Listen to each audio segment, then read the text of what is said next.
Hey everyone, I made an angel tarot deck. I want to share with you the black and white line drawings to the 22 majors of a tarot deck I drew. Just so we're clear, it's done entirely by hand, as old school and back to basics as I could go, so even the card titles and captions are going to be handwritten. It turned out to be a religious experience for me, and I guess because of the gravity and the weight of that religious experience, I knew kind of without any shred of doubt that this was just not going to be a project I could or would capitalize on. And just to be clear, this is not about tarot decks. It's very, very case specific to this set of work, this very specific thing that I did that was religious, and it just happened to involve a tarot deck. I kind of want to make that clear in case anyone gets confused by what I'm saying about tarot.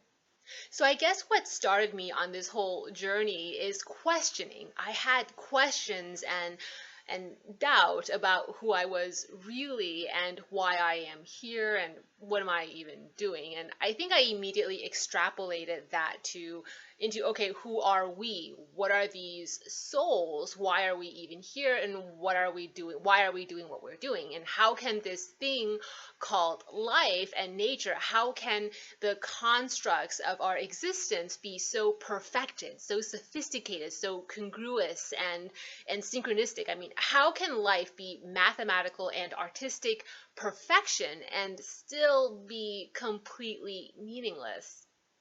I mean, I guess to put it bluntly, I had questions for God. And for me, when I say God, right? Okay, let me explain. As a human body, we're made of trillions of cells, right? Like you can't even conceptualize in your mind right now the number of cells that make you, you. And those cells form organs and even work in harmony as systems, like the circulatory system, the respiratory system, and every system has contributing functions. And all together, this physical body of yours somehow runs and operates like machinery. Like, how the hell, right?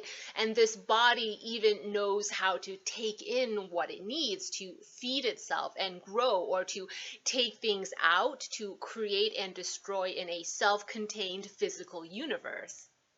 And then there's your mind, this consciousness, and this whole other level of operation called thoughts and emotions. So when I say God, I mean I am one of those trillions of physical cells, and I'm trying to understand that bigger picture, the mind and consciousness. So I'm a physical cell trying to understand the consciousness of the entire human being within which I'm a part of. So yeah, I'm a cell trying to understand consciousness, that whole other level of operation that has in effect produced me and all of the other trillions of cells out there. And because of how small my perspective is as a cell, I guess I lost sight of my purpose. So I guess I'm trying to signal up to that huge consciousness, that soul of the body that I'm a part of, right? And ask, hey, yo, what's up? That's God versus me. So when I say God, I don't attach these politicized and social normative constructions of God per se. I just see it as that all encompassing, all governing consciousness, the soul of the physical body, where I'm just one of trillions of cells. So God is the soul of the universe. It's kind of exactly like how we throw around the word soul, right? And soul, what is a soul? Isn't it funny? It's kind of like it's this word in any language where pretty much all of us universally know what it means, but at the same time, we totally have no idea. So when I throw around the word God, it's kind of like in the same spirit. Okay, well, that was a very long tangent. Sorry about that. Back to the main point. So I started this undertaking from the standpoint of questioning God and the reason we, these tiny little cells, even have any sense of God is actually the gift of psychic ability, mediumship, and the intellectualized innovation of craft. alchemy, astrology, numerology, geomancy, the use of tarot in divination. These are precisely our advancing technology of the occult that reveal to us God. And yeah, also just as much as it reveals God, it reveals the devil. If you've done it right, it's going to reveal both. Oh man, now I think I have to explain what I mean by the devil. I kind of want to keep this video to a manageable amount of time, and I haven't even started talking about the whole point of the video, so I'm going to try to keep this really, really short. I think of the devil as an unshakable impulse we all have to destroy a good thing. So the devil is just the unshakable impulse to want to take down the universe, to destroy that sense of the soul and to do it inside out, one cell at a time, one system at a time, and just step by step destroy that mathematical and artistic perfection. So as one single cell in the universe, we share in that impulse. We're going to be connected to that devil impulse of just wanting to destroy perfect things. It's like a cancer. That's the devil, which is to me a totally different concept. Well, not totally different, but it's a little bit different from the concept of the demon, one of the cards in the majors I renamed to the demon. Okay, we can finally talk about the tarot cards now.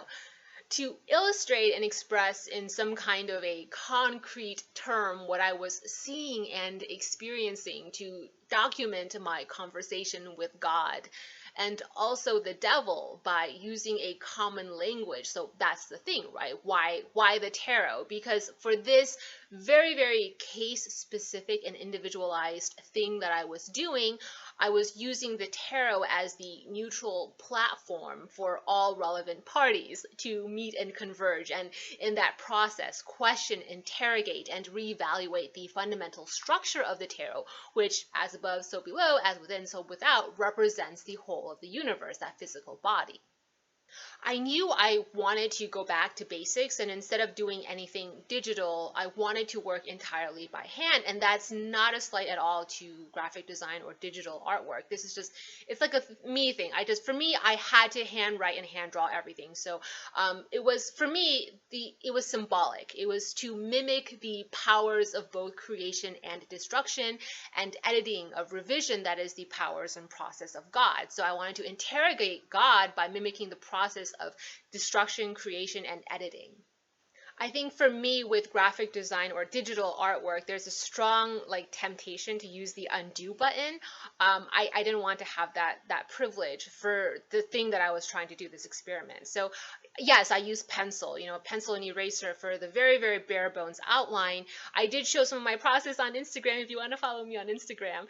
But very, very sort of rudimentary. And then everything else I went in with pen, and that was intentional because I would make mistakes with the pen, the ink, the permanent ink, and then there was really nothing I can do about it. I could kind of work around that permanent line that I just drew, or I could figure out but it was intentional. I wanted to make sure I had to live with the consequences of the errors of my ink. And so you are going to find a lot of errors in the line drawings, and for me that was part of the process. I had to live with those errors and create around those errors. In terms of the illustrations, I'm not a professional artist and have no professional or educational training in art, but I think to just leave it at that is a bit disingenuous. Oh, I have no experience. I think that's unfair, because some of you are kind of like, where the hell did this artsy fartsy stuff come from? And I do need to explain. I don't have a professional background in art. I'm not a professional artist, but I do kind of want to explain where it came from. Actually, those who've known me since childhood are probably not in the least bit surprised by this. I think they're more surprised by the whole tarot thing than they are by the art thing. I think in high school, and I don't actually have my yearbook on me to double check and confirm, so I'm really just going off my memory here, so someone can probably correct me if I'm wrong, but I think if I recall correctly, in high school I was voted, no, I think it was actually junior high. In junior high maybe, I was voted by my class as most artistic. In high school, I turned my bedroom into an art studio, which was a feng shui nightmare to my mother. Oh man, she was so like super unhappy with me. She's kind of like a neat freak and she's like really, really, really into feng shui. So I think seeing my room back when I was in high school probably gave my mom a lot of anxiety. I had like the floors just lined with plastic wrap to protect the furniture from paint splatter and an easel, and my study desk was set up like an illustrator's workspace. Like every set of art medium you can think of, I had spent my money on it. I had spent my money on like a whole bunch of art stuff. That's because in high school, I was actually getting ready to go to art school, Cooper Union to be exact. My art teacher had showed some of my work. I won a bunch of art contests and stuff back then. So she had showed some of my work to a recruiter at Cooper Union, and the recruiter was like, a 16-year-old did not do these. And my teacher was like, yeah, a 16-year-old did do these. Do you want to meet her? Back in the day, if you wanted to go to art school, you had to prepare your portfolio by taking studio photographs of your artwork and then putting them on microfiche, which is what I did. And you had to send like put it in like this plastic thing lined with a little microfiche slides of all your artwork and send one set to each art school. So I went through that entire process of microfiching all of my portfolio work. My mom, I mean, I'm just gonna be like super blunt here. She totally discouraged me. I mean, she vehemently discouraged the idea of me going to art school, and she completely tried to tamper with that process. Like, she would interfere in every way that she could. She threw everything at it. I think both physically and metaphysically, logically, and like she really tried to like thwart that path. I think it's easy to assume it's because we're Asian, and she was just being an Asian, like a typical Asian tiger mom. But I just don't think that that's what it was in our specific case. I think she felt in her psychic bones that I could do a lot more with my skill sets if I went in a different direction. And I will say that ultimately she was right. Even though, I mean, right or wrong, I ended up going into law school and then practicing corporate law to represent multi-million dollar corporations, in some cases, multi-billion dollar corporations. Right, wrong, who knows, right? So, no, I'm a lawyer, not an artist. I don't have any professional training or background in art. I do think some of my techniques reflect that in the card art. Sorry, not sorry. What can you do? I mean, I kind of like the skill level just capped off at high school, and I never evolved beyond my high school self. So, again, I'm not a professional artist by any stretch of the imagination. But to say I have like no foundation in art at all would be disingenuous of me. So I kind of wanted to give you that background, get you a sense that I actually instinctively have always been into art. I've been drawn to it ever since elementary school and probably even before that. Oh, and for those who know a little bit about art, actually, pen and ink is not actually my number one medium. I think if I had to categorize or label myself, my forte is more in, I think it's supposed to say fort, not forte. I still say forte, but I know you're supposed to say fort. My forte is more into photorealism and pencil work, not necessarily pen and ink.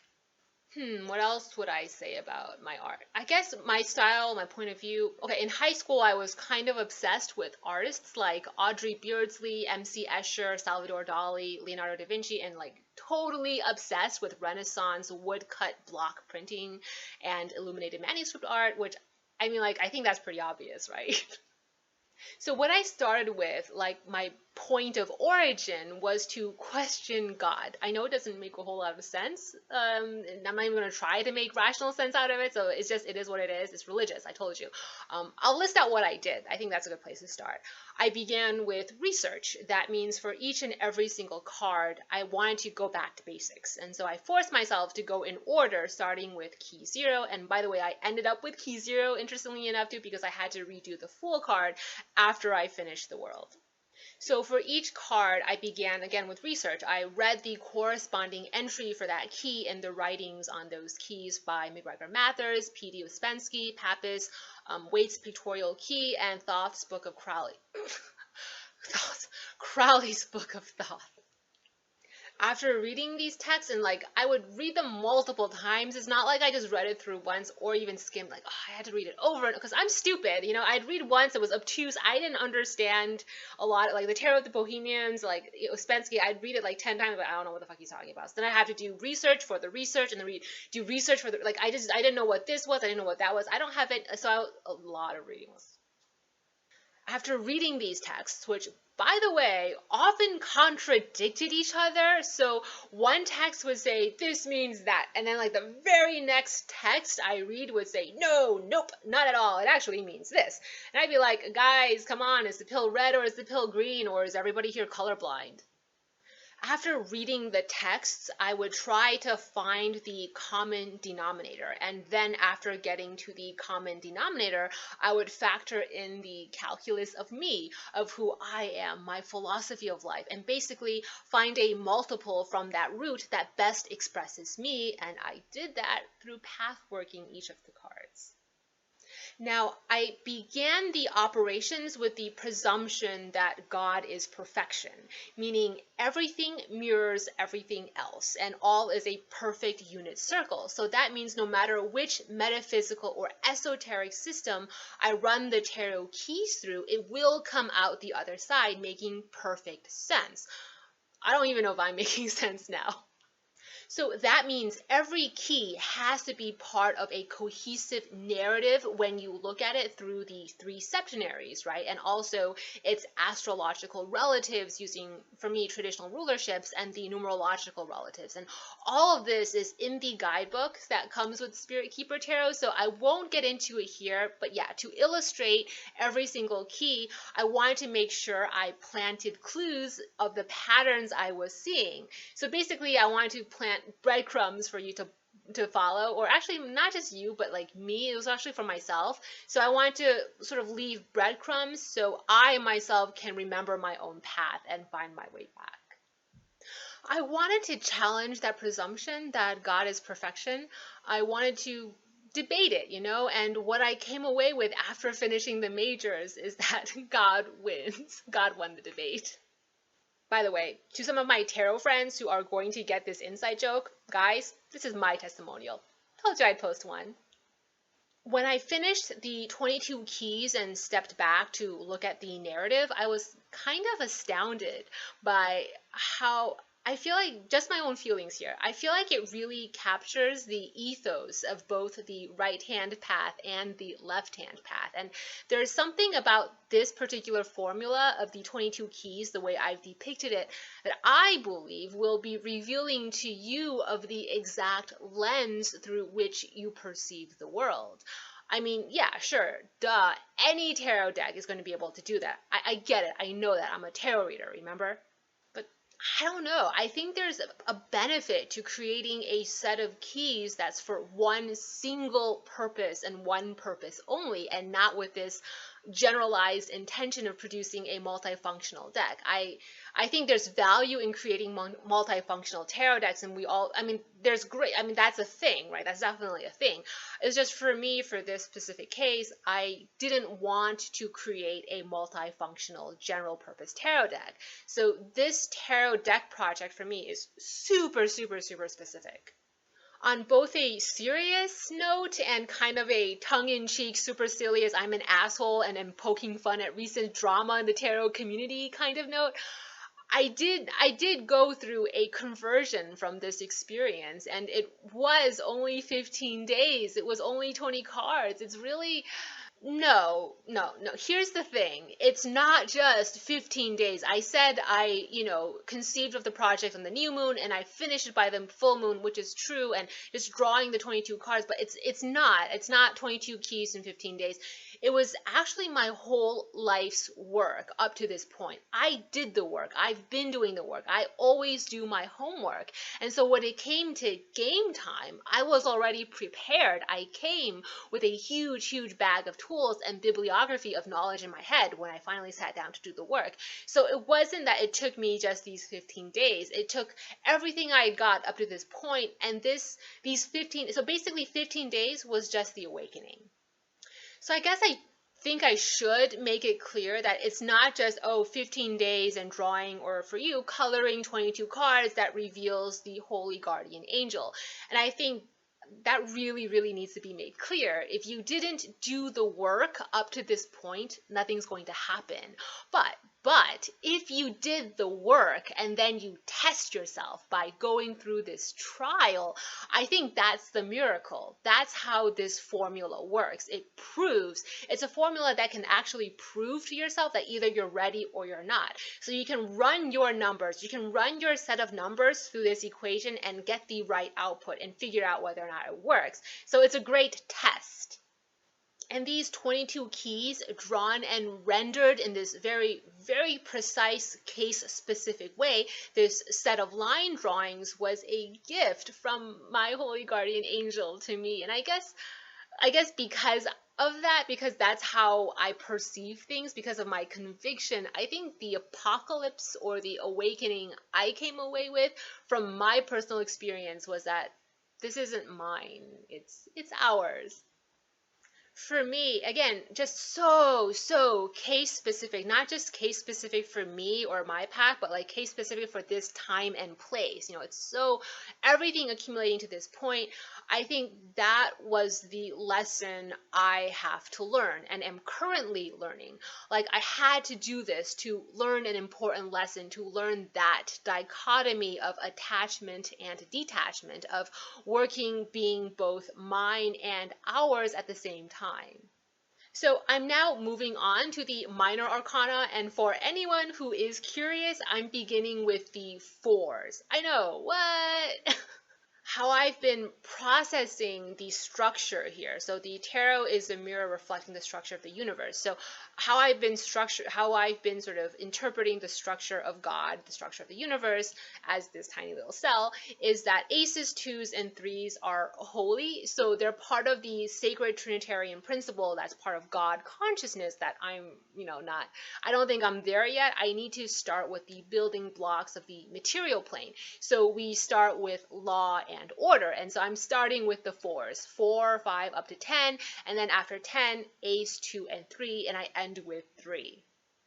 So the 4 court cards in each suit are the 4 directional deities within the one direction that the suit corresponds with. And together as a team, all 4 of them are the guardians of just one direction. And then so there's 4 directional guardians for each one direction, and then there's 4 teams in the 4 directions. I hope that makes sense. But that 4 that keeps factoring out to 4, microscopic to macroscopic, to me, it's that multiplication explains sort of the perimeters or the boundaries of our universe. After creating the world, that is the whole suit in the minors, then I'm going to summon the 4 directional guardians, the 4 court cards, to guard over the perimeter of that world or that subworld, that suit. For my own physical copy of the cards, I am going to do all of the pen and ink line drawings first, the outline and the structure, in that specific order that I mentioned, and then go back to the majors, start from the beginning again, go through the same exact pattern, but then the second time around, then color in the cards. For the artsy people who are curious, right now I'm thinking to use colored marker brushes, and I'm going to go in with pointillism in color. So that means a lot of blending, but the blending is by the technique of pointillism, and I've chosen that specific technique to mimic the idea of cells and atoms. Now, the reason I say this video is a testimonial and a conversion, that I did go through a conversion, is because I've always said that tarot cards are just 78 pieces of paper, an inanimate object, nothing special, nothing supernatural, and it's what you project onto those pieces of paper that give it any meaning whatsoever, if any at all.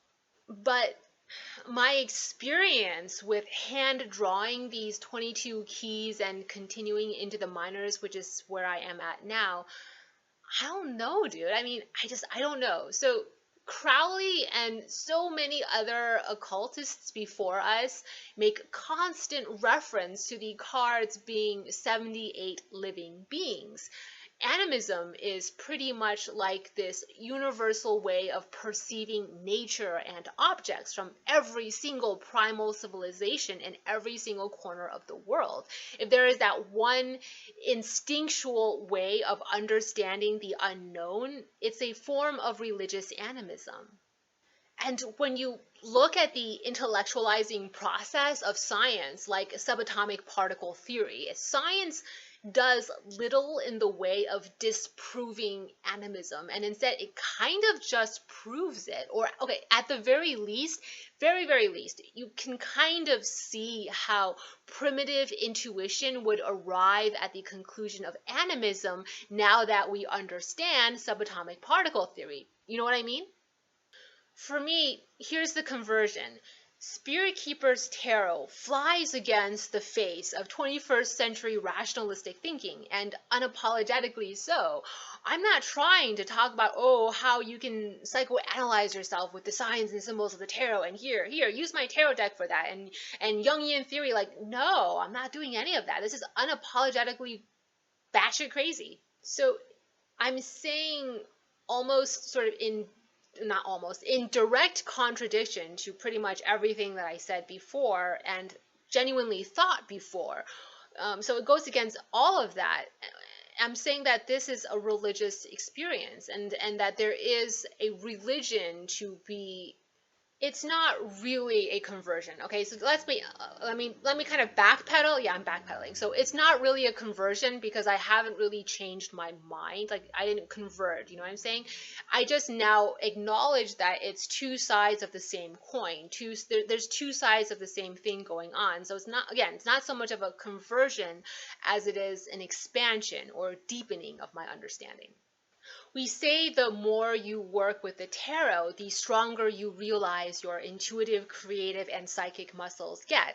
That's because intuition, alchemy, divination, mediumship, these are the tools each of the trillions of cells in that universe can manifest to understand God consciousness. It's not against God, it's the path to understanding God. So tarot is a secular technology, completely and utterly neutral, but it's a power mechanism. And I think development of that power within, with unchecked morality, is where things go off the rails.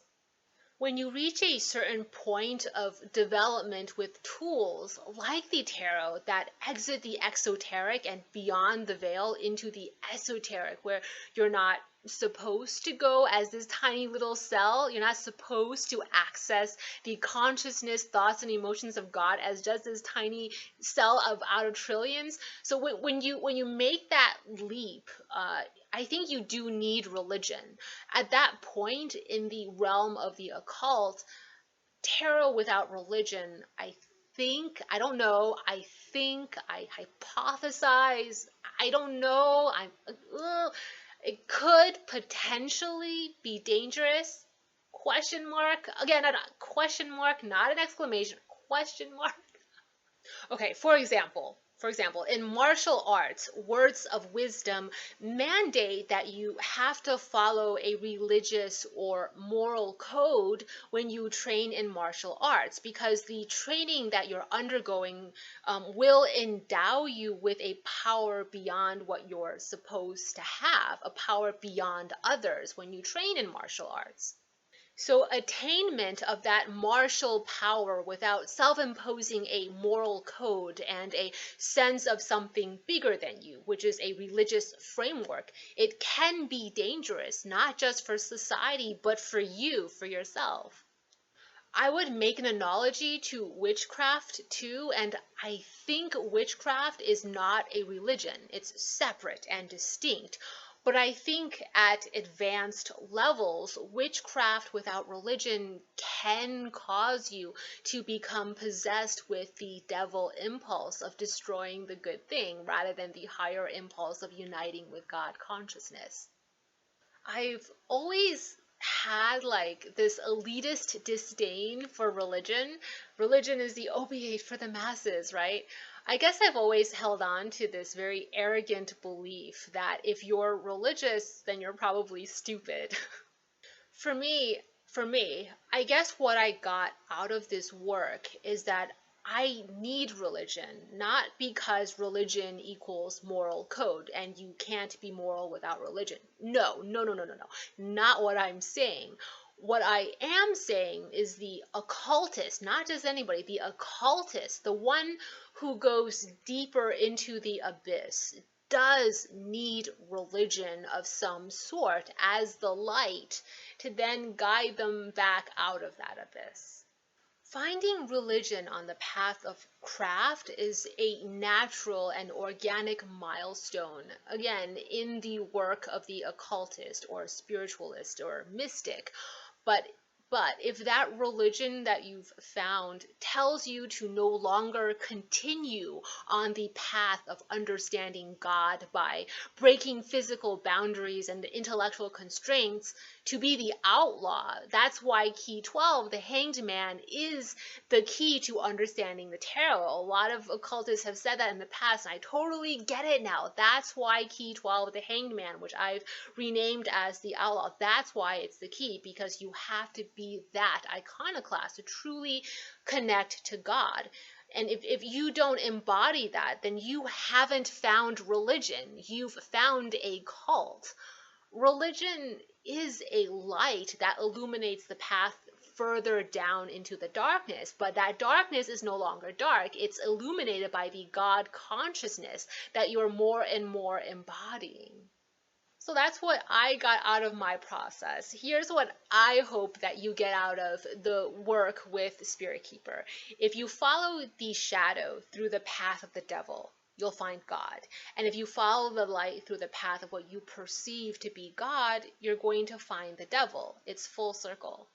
When you meet your holy guardian angel and you recognize that projection of your own divinity, your higher genius, you are also immediately going to encounter your demon, and you will have to immediately deal with that and figure out how to navigate the demon and the tower, even though paradoxically you had just gotten the revelation of your higher angel. It's just this extraordinary paradox, and no, I actually don't think you have a choice in the matter. It's just like a coin. You can't say, I want the heads and not the tails, but I want the coin. If you want the damn coin, you're getting both the heads and the tails. You're getting both sides. You know, like, it's not a choice unless you don't want the coin. That's the choice. You can choose not to have the coin. Now let's talk about ritual coloring, which is the whole point of why I'm offering these black and white line drawings. It's kind of akin to the practice of Buddhist monks who color mandalas and using set formulas for outlining a mandala, but then using personal guided intuition to actually color it in. So there's a religious practice of taking the outline, a line drawing of a fixed mandala, so you didn't create it, and then the way you color in that mandala that, you know, is creative and unique to you is the actual formula for connecting to God. So that's where I'm getting my premise from for coloring in the tarot cards. As of this recording, free access to the 22 majors have been out for about 24 hours now, and I noticed that some people are making reference to rules. Let's be clear here. There are no rules. There's a prescription that explains how to operate my formula. If you want to make use of my formula, yeah, follow the prescription. But no, generally there are no rules. In fact, on my end, that was kind of the whole point, what I have to learn. Like the lesson I'm trying to teach myself here. I've created this thing and then I've sort of set it out in the public square, and then I have to sit back and kind of just be hands off. I can't try to control something that I fundamentally have no control over. So that's the lesson of attachment and detachment, that dichotomy that I'm trying to learn from all of this. Here's what I ask for in return. Please, please feel no restrictions and total liberation and freedom to do what you want to do with these cards. other than, of course, trying to profiteer off of them. So please, short of attempting to profiteer in any way, whatever the heck you want to do, please do it and share it freely. I'd love to see the organic process of evolution and how this thing that I've created evolves beyond me. So I do want to see your work. That's kind of the payback I get in return. Seeing like the natural evolution of what I've created and how does it adapt in different environments and different contexts. I think that's the really interesting question. So if left to its own independent devices, where does this beast of a thing go? Who follows the rules and who doesn't, and why? I think these are all like really super interesting questions that I really hope I can get some answers to. All right, that's all I got for now. I'll see you around.